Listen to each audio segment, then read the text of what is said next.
সাম্প্রতিক সময়ে মধ্য রাশিয়ার সবচেয়ে বড় ড্রোন হামলা চালালো ইউক্রেন।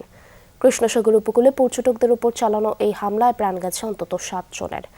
এই হামলার পাল্টা জবাবও দিচ্ছে রাশিয়া। ইউক্রেনের উত্তর পূর্বাঞ্চলে ভয়াবহ হামলা চালিয়ে দুটি এলাকা দখল নিয়েছে রুশ বাহিনী। এর পাশাপাশি হামলা চালানো হয় খার্কভ অঞ্চলে অবস্থিত ইউক্রেনীয় বাহিনীর বিভিন্ন অবস্থানে।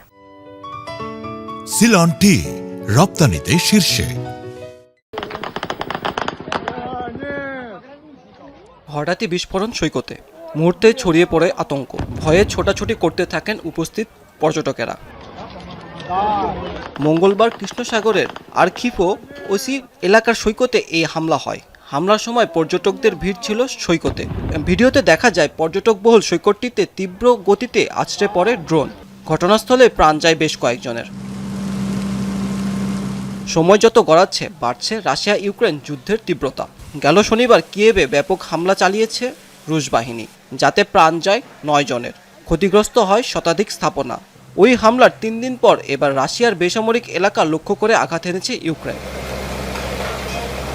ইউক্রেনের হামলার জবাবে পাল্টা হামলা অব্যাহত রেখেছে মস্কো। বেশ কয়েক মাস ধরে কিয়েভের আকাশ প্রতিরক্ষা ব্যবস্থা দুর্বল হয়ে পড়েছে, আর এই সুযোগে হামলার তীব্রতা আর পরিধি বাড়িয়েছে মস্কো।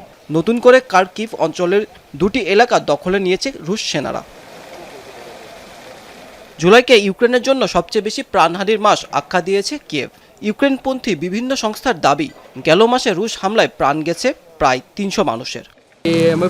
রাশিয়ানরা অমানবিক, তারা আমাদের পুরোপুরি মেরে ফেলতে চায়। ওরা চাচ্ছে আমরা যেন চিরতরে মুছে যাই।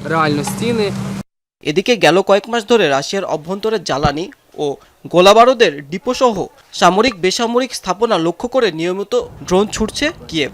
রেস্টুরেন্ট, আবাসিক এলাকা, অনলাইন শপের গুদাম, কোনো কিছুই বাদ যাচ্ছে না এই হামলা থেকে। প্রাণ হারাচ্ছে রাশিয়ার নাগরিকেরাও। মাহমুদ সাকিব, যমুনা নিউজ।